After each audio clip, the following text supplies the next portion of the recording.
Good evening. I'm Andrew Harris, and I get to represent Ward 1 on the City Council. Tonight I get to present the council action, which is a recap of the meeting we had this evening, August 22nd, 2022. And tonight, let's see, we had a resolution that we passed to honor our fellow Councilman Jeff Caputa, who retired after 36 years as a cement mason. Some things about Jeff.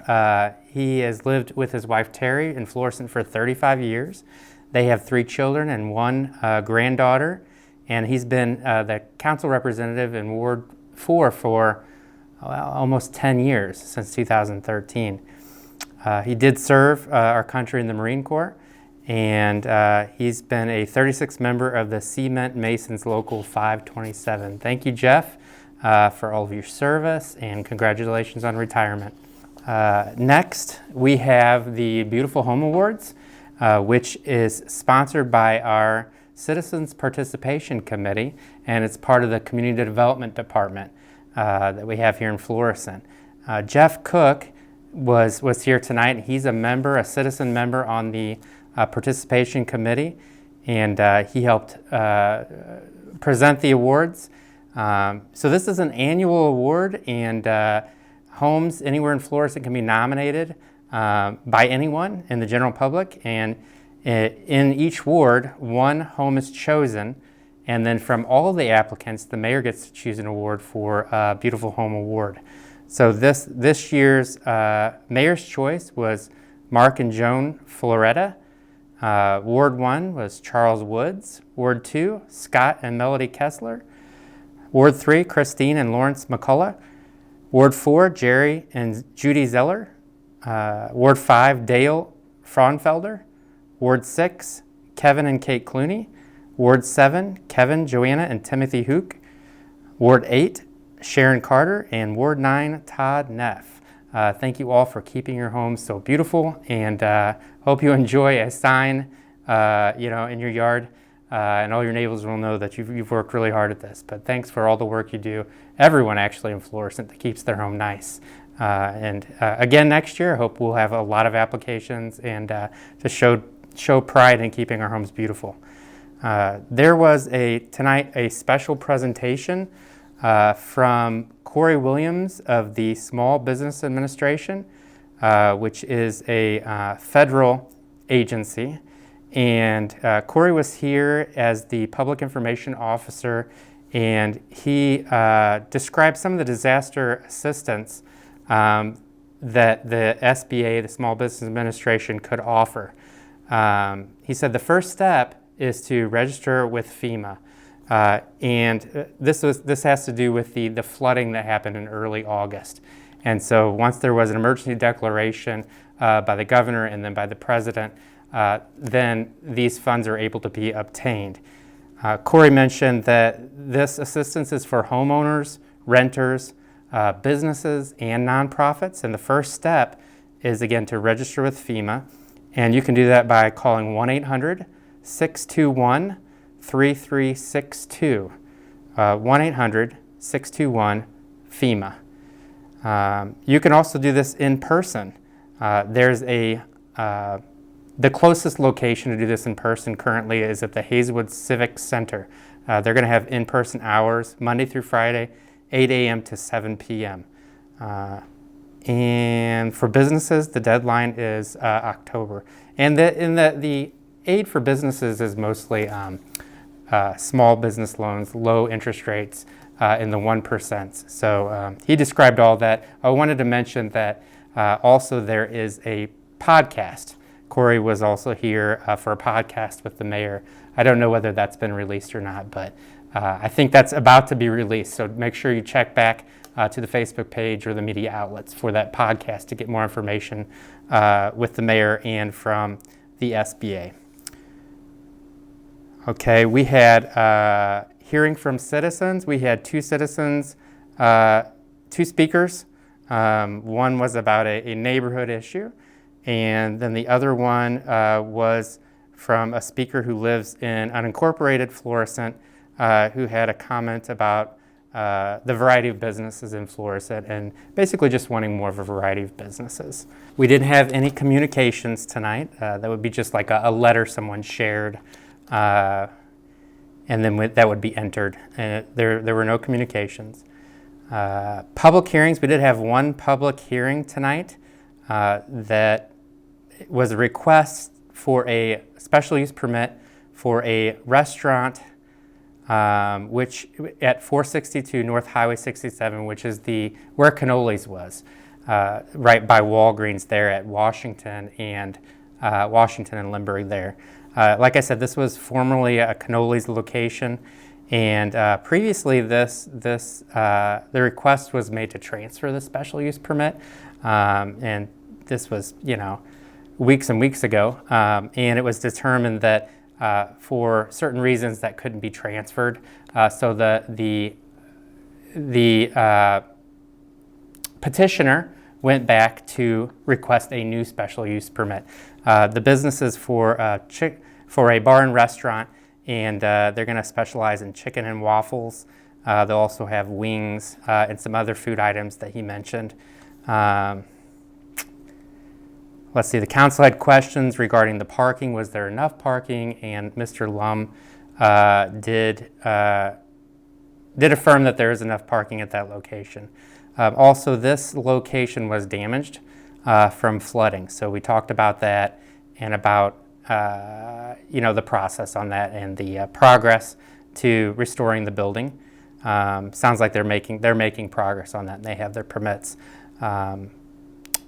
And also, there was a question about the same petitioner when they came before. They wanted to open a comedy club, and they have abandoned their plans for the comedy club aspect of that. So this is just a restaurant and bar. Under old business, there was one bill for second reading, which had been postponed to tonight from August 8th. And the petitioner or the applicant notified us that she could not be here tonight. So that was again postponed until our next meeting.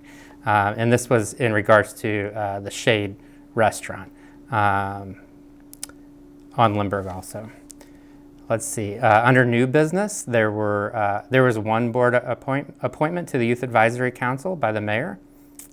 And then under requests, there were 3 requests. We approved a request for a full package liquor license for an existing business there. There's a new owner who is Mr. Bagat, who is purchasing the Paradise Market, and so there was a need for a new liquor license as well. And so that was approved. And that's location is at 8471 North Limburg. Also, there was a request for a special use permit for the restaurant Chin's Walk, and that's in the Grandview Plaza. It's the address is 70A Grandview Plaza. So this is an existing restaurant who's just changing owners. So that was approved. And there was also a request for a beer and wine liquor license for La Patisserie, located at 119 Flower Valley Shopping Center. And this is a French bakery that's quite popular. And this was also approved as well. So tonight we also had a number of bills for first reading. And among those bills for first reading were for a car sales business located at 1735 New Florissant Road. This is just south of 270 there. And there was a lot of discussion in the last meeting. I believe Mr. Mulcahy spoke about this in the last summary. Also a first reading for the new Emos business at 1725 Washington. There was again, the Chin's Walk, the transfer special use permit. There was a first reading for that also. And also tonight, there was an ordinance authorizing appropriating $135,000 from the general revenue fund to different gasoline accounts because of increased fuel costs. And I believe $5,000 of that was for the golf course operations. $30,000 was for Public Works Department, and $100,000 was for the police department. As you can imagine, they use a lot of fuel. The cars are always on and running. Tonight, we also had an ordinance to amend the grade and step schedule for full-time uniform employee positions within the city of Florissant. And this was an ordinance to increase the pay for our uniformed police officers.